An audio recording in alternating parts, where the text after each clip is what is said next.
Trata-se de um bairro que não está propriamente em guerra, mas apresenta semelhanças de uma guerra. É um bairro violento, hostil, de alta criminalidade ou de alta violência. Então temos o sufixo like funcionando dessa forma. Ele nos fala sobre um adjetivo que será assim explicado. Alguém ou algo com as características desse substantivo, em que ele está anexado. People, people, e agora chegamos no sufixo ish.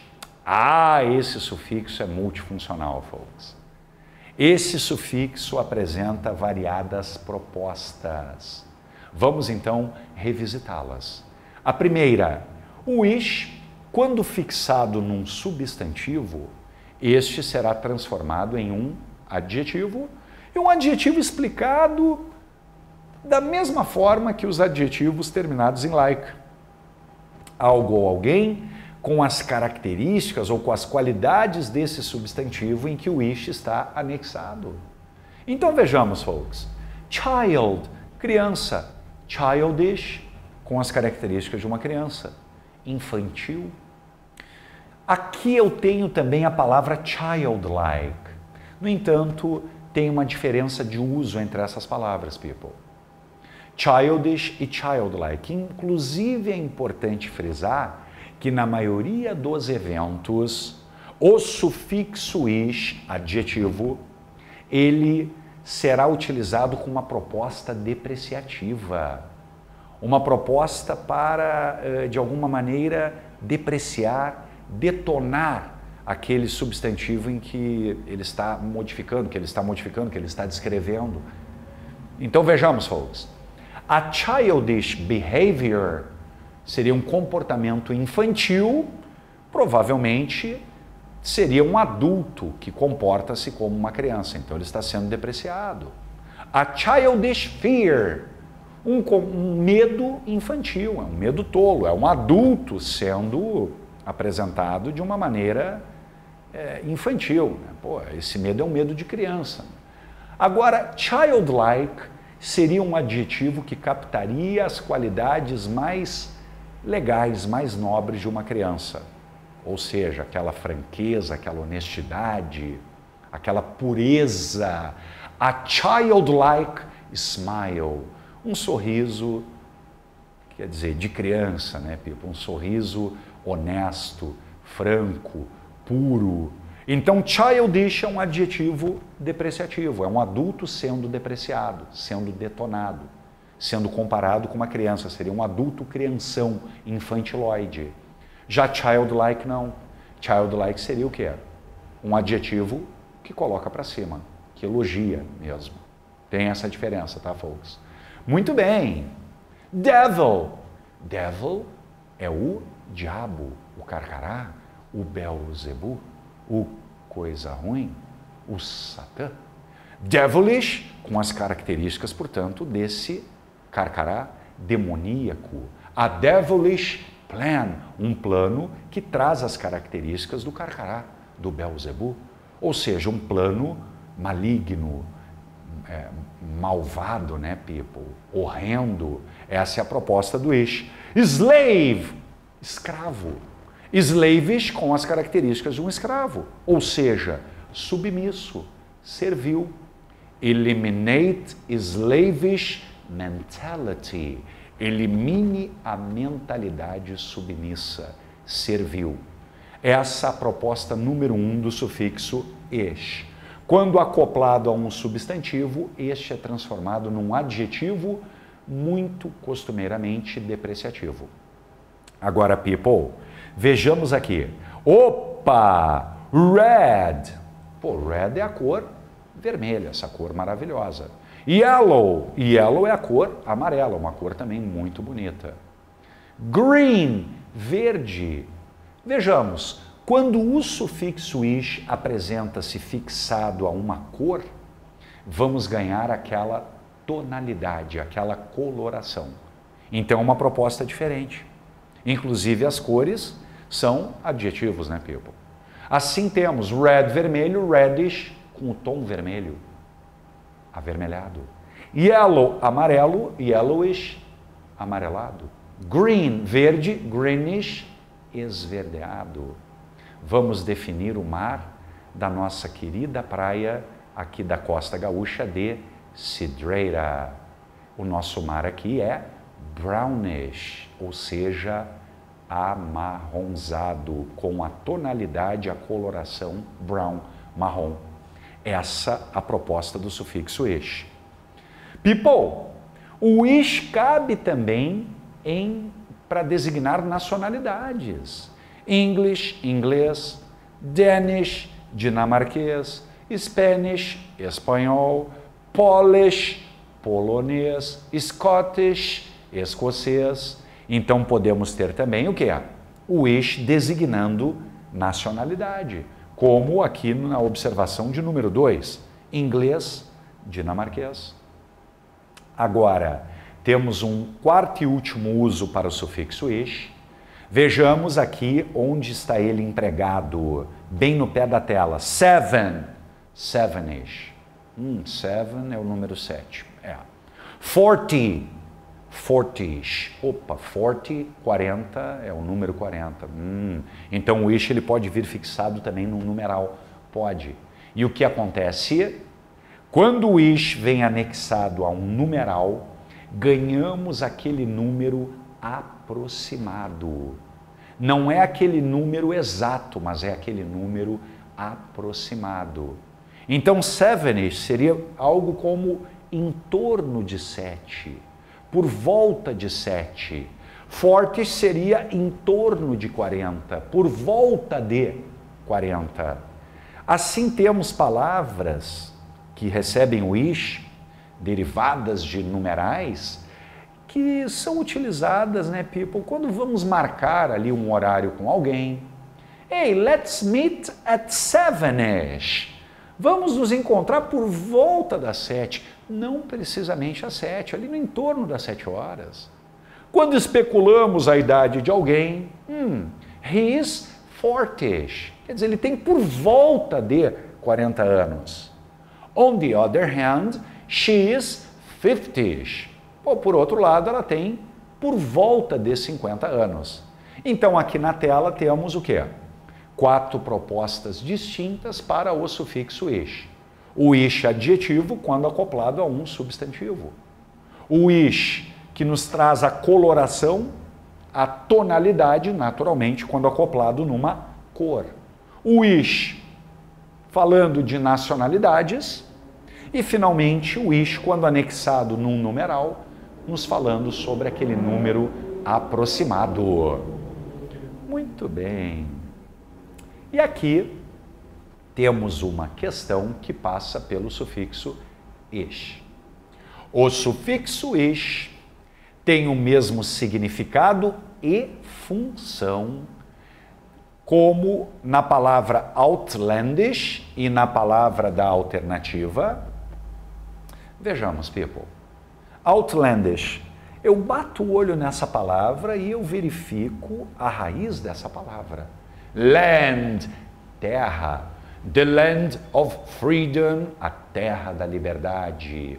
Land on sight, terra à vista. Aquela clássica frase que é falada naqueles filmes de navegação, né, gente? Enfim, land é a terra. Então o ish ele está anexado aqui num substantivo originalmente, claro, e temos também no processo de formação dessa palavra o prefixo out, né? Muito bem. Uma única alternativa trará o sufixo ish também fixado num substantivo. Naturalmente aí teremos o mesmo significado, a mesma função.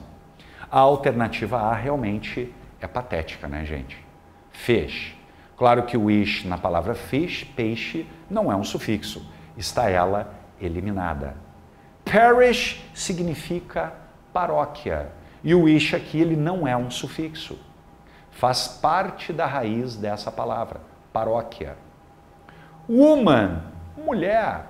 Womanish. Está aí, né, people? Com as características de uma mulher. Essa é a resposta da questão. Já que Spanish é uma nacionalidade, espanhol, e na alternativa E, anguish, o ish aí também não é um sufixo. Faz ele parte da raiz da palavra anguish, que significa angústia. A alternativa C é a nossa resposta. Outlandish seria o quê? Um adjetivo que nos fala sobre alguém ou algo que não pertença àquela região. Seria algo como um forasteiro, né? An outlandish behavior, um comportamento de alguém que não é daquela região. An outlandish way of dressing, ou seja, um jeito forasteiro de se vestir, de alguém que não é daquela região. Womanish seria o que, people? Alguém com as características de uma mulher. Podemos ter, portanto, uma menina sendo descrita como womanish. Ela é uma menina, no entanto, ela tem um comportamento, as características de uma mulher. Ela já usa salto, ela já usa uma maquiagem um pouco mais assintosa. Não esperava-se dela, talvez, aquele comportamento. Assim a gente tem a womanish little girl, né? Uma menininha que tem as características de uma mulher. Normalmente, só ressaltando esse ponto, o ish, adjetivo, vem a ser um adjetivo que deprecia. Ok? Muito bem. Então, a alternativa C é a nossa resposta. C, naturalmente, de cidreira. E vejamos essa questão, folks. The Dursleys had everything they wanted, but Mrs. Dursley's sister and her husband were as underlish as it was possible to be. Na palavra underlish, o sufixo ish tem o mesmo sentido que na frase people. Vejamos. Primeiramente, vamos analisar esse segmento que foi, obviamente, retirado de um texto e vamos analisar, então, esse segmento e vamos buscar aqui algumas constatações. Primeiramente, o sufixo ish, como na palavra underlish. Inicialmente, people, qual é a raiz da palavra underlish? Fica muito evidente que vem a ser a palavra dirly, não é? Aparece dirly aqui, depois aparece a palavra underlish. Então, naturalmente, a raiz dessa palavra, da palavra underlish, vem a ser dirly. Maravilha. Segunda consideração. Qual a classe gramatical da palavra dirly? Vejamos. The Dursleys. Eu tenho a palavra dirly aqui introduzida por um artigo. The Dursleys, the building, the man, the woman, the school, the students. Enfim, eu tenho aqui, portanto, Dursley funcionando como um substantivo, né, people? A palavra Dursley, ela vem a ser um substantivo. Quer dizer, esse segmento que aqui está me traz, obviamente, essa referência faz com que eu consiga tranquilamente chegar a essa constatação de Dursleys. E não obstante, seguimos analisando esse segmento e a gente verifica a palavra Dursley ali introduzida por um título. A senhora Dursley. Então temos o que, folks?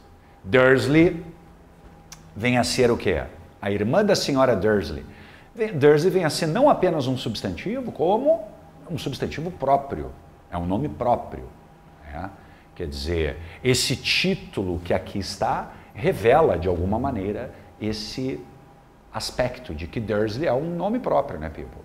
É um nome de uma família, né? Os Dursleys, os Cantos, os Camargos, os Smiths, os Prochamskis, os Zelinskis.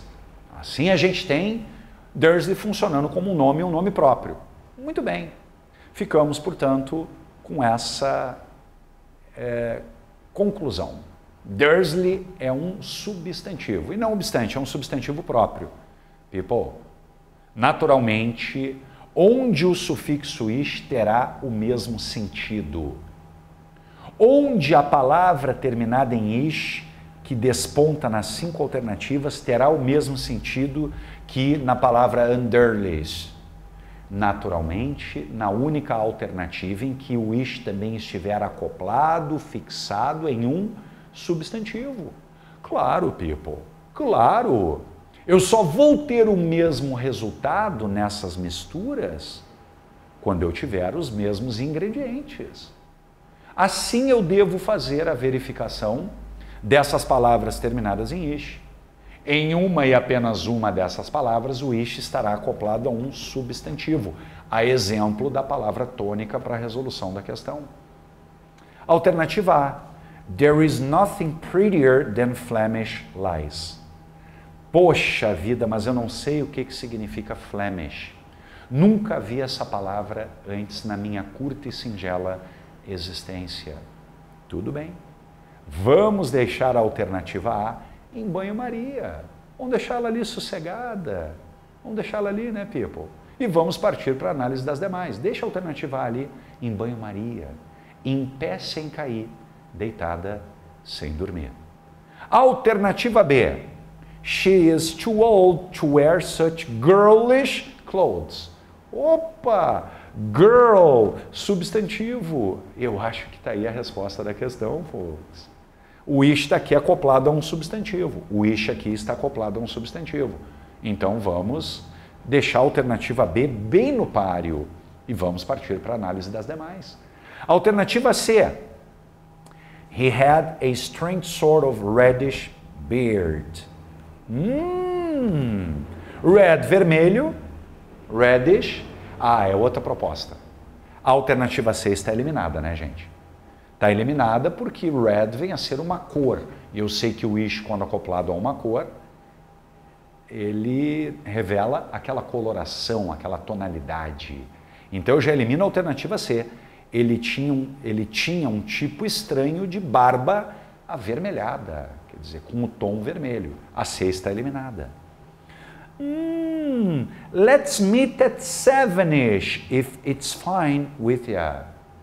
Vamos nos encontrar por volta das 7, se estiver bem para você. Se tudo estiver bem para você, vamos nos encontrar por volta das 7. O ish aqui está fixado no numeral, não é o mesmo uso. Elimino a alternativa D. E finalmente a E. I am captivated by everything Irish. Sabemos que Irish, né, people, é o irlandês. É uma nacionalidade. Restam duas. Flemish, girlish. Poxa, people, eu conheço a palavra girlish, eu vejo a origem dela. Eu não conheço a palavra Flemish, eu não sei o que vem a ser Flemish. É claro que eu vou com aquela alternativa que eu sei exatamente de onde vem a palavra. Aqui eu tenho a convicção que girl é um substantivo e girlish, portanto, é um adjetivo daí derivado. Dirty é um substantivo, dirlish é, portanto, um adjetivo daí derivado. A alternativa B é a nossa resposta. Flemish, a exemplo de Irish, British, Scottish, também é uma nacionalidade. Flemish seria Flamengo. Aquele povo, né, people, que habita uma região lá da Bélgica, se não estou enganado, próximo da fronteira com a Holanda.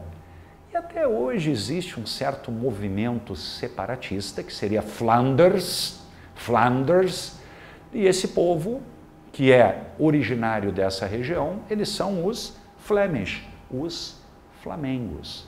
Então, a alternativa A seria algo como, não há nada mais bonito do que o laço Flamengo. A alternativa B é a nossa resposta, people. Vejamos.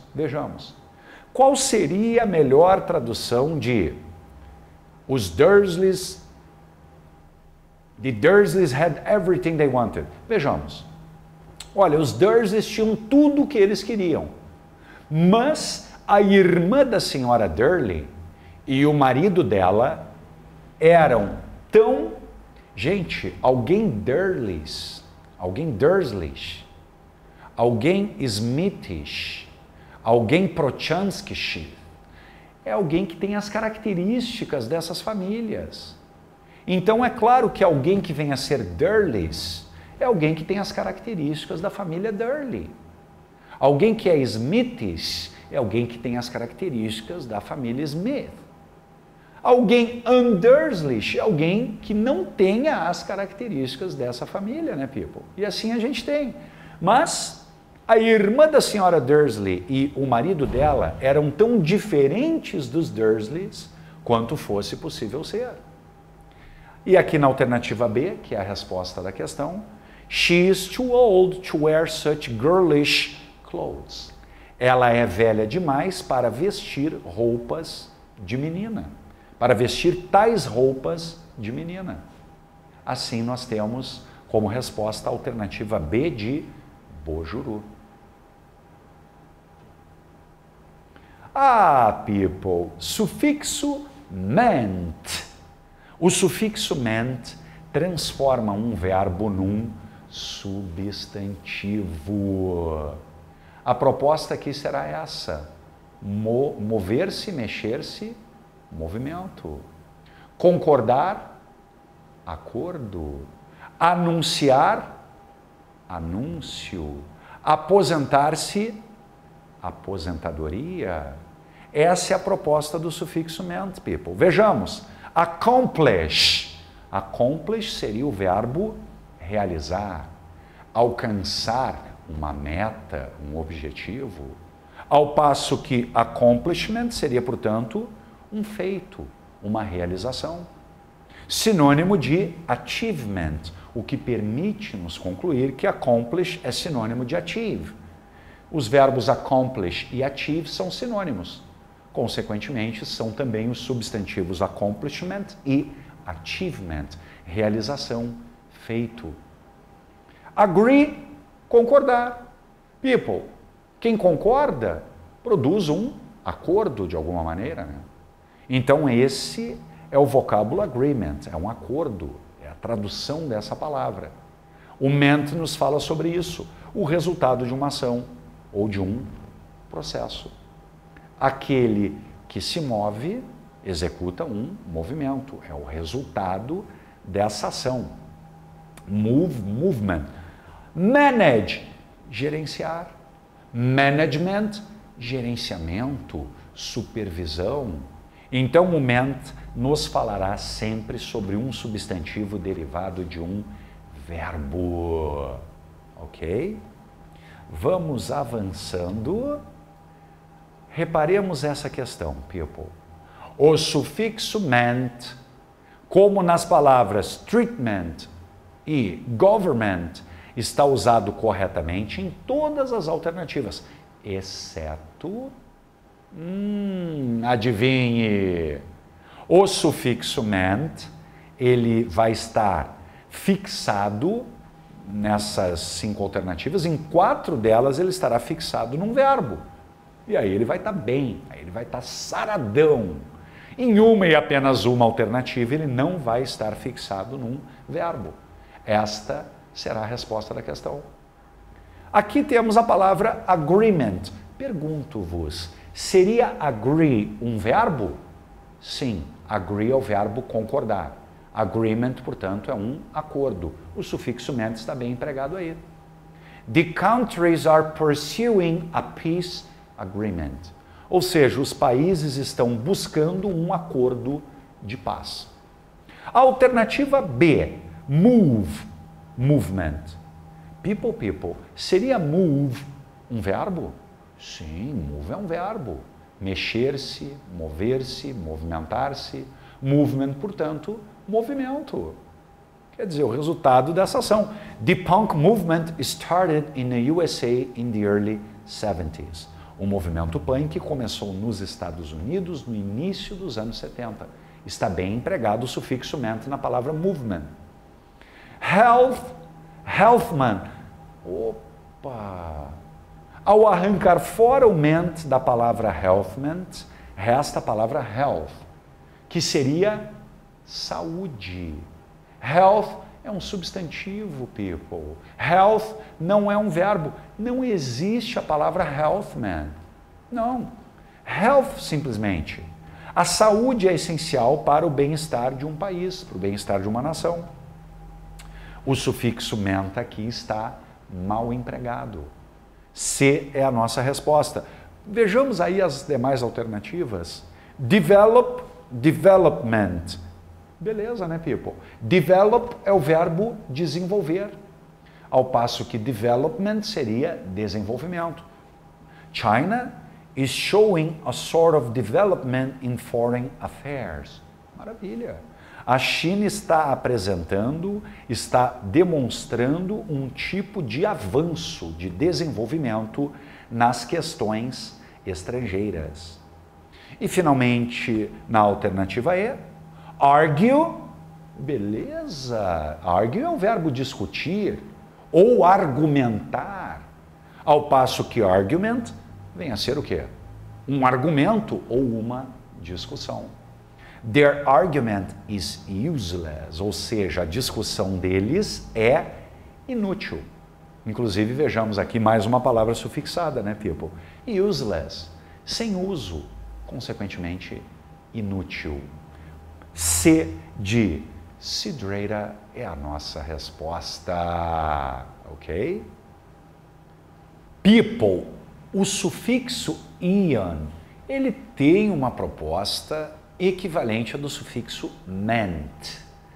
Também transforma ele um verbo num substantivo. Também este substantivo será um substantivo explicado como o resultado de uma ação ou o resultado de um processo. Beleza? Agora, vamos refletir um pouco, folks. O ian é um sufixo, vamos observar, que vem fixado em palavras que são mais parecidas com palavras da nossa querida língua portuguesa. Construct, construir. Construction, construção. Interrupt, interromper. Interruption, interrupção. Navigate, navegar. Navigation, navegação. Essa seria uma diferença que teríamos entre o ment e o ian. Reparemos, o ian ele vem fixado em verbos que são originários do latim, ou seja, são palavras parecidas com palavras da nossa querida língua portuguesa. Já o ment não, né, people? O ment ele vem fixado em palavras de origem germânica, mais distantes do português, né? Develop, development, agree, agreement. Então temos essa diferença. Advertise, advertisement. E por aí vamos. Isso até gera aquelas piadas, aquele jeitinho de falar inglês, daquela forma até mais tosca. Coloca o iam num verbo e assim a gente vai ter o substantivo, né? Tipo, vamos fazer aqui uma embromation, não é? Um massacre, massacration. Vamos aqui fazer, essa sala está precisando de uma limpeza, vamos fazer uma varration. Então tem até essa piada por conta desse aspecto aqui, né, folks? Muito, muito bem, vamos avançando. Aqui o sufixo able. O sufixo able nos fala sobre um adjetivo derivado de um verbo. Gente, todo mundo sabe que a palavra able significa capaz, apto. She is able to run 50 kilometers. Ela é capaz de correr 50 quilômetros. Quer dizer, able significa isso. E o sufixo able nos falará exatamente sobre o que é. Um adjetivo explicado dessa maneira. Apto ou capaz de promover, executar esse verbo em que o able está anexado. Comfortable, capaz de confortar, confortável. Drinkable, que está apto, que pode ser bebido, potável, bebível. Profitable, que pode lucrar, lucrativo, e por aí vamos, né, people? Essa é a proposta do sufixo able. Tameable, domável, que pode ser domado. Reliable, confiável, deriva do verbo rely, a reliable car, um carro no qual possamos depositar a nossa confiança. Muito bem. Reparemos que o sufixo en, ele tem a proposta contrária à do sufixo able. O en transforma adjetivos em verbos. Então vejamos, people. Dark é o adjetivo escuro. Darken é o verbo escurecer. Weak é o adjetivo fraco. Weaken é o verbo enfraquecer. Broad é o adjetivo amplo, largo. Broaden é, portanto, o verbo ampliar, aumentar, alargar. Vamos combinar que todos esses verbos terminados em en, derivados de adjetivos, são regulares, né, gente? Logo, o ed aqui vai fazer com que tenhamos esses verbos ou no passado ou no particípio passado. Escureceu ou escurecido, darkened. Enfraqueceu ou enfraquecido, weakened. Ampliou ou ampliado, broadened. Assim, temos o sufixo en. Muito bem. Sufixo hood. Olha, people, o hood é um sufixo que nos fala normalmente sobre um substantivo abstrato, derivado desse substantivo em que ele está anexado. A condição de ser esse substantivo. Então temos alguns consagrados exemplos. O mais consagrado de todos, childhood, a infância, que deriva de child, criança. O que seria childhood? É a condição de ser criança, a infância. Temos também o termo adulthood, que seria o quê? Vida adulta, a condição de ser adulto. Temos também o termo motherhood, que seria o quê, people? A maternidade. Ela na condição de mãe. Claro que não é a maternidade o setor hospitalar, onde estão ali os bebês recém-nascidos, não. Perdão, aqui teríamos o termo maternity ou maternity ward, que seria o setor hospitalar, a maternidade lá com os bebês recém-nascidos.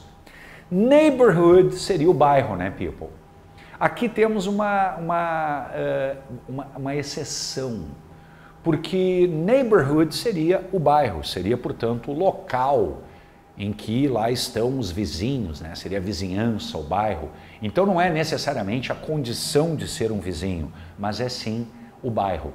Então temos aqui na palavra neighborhood uma exceção.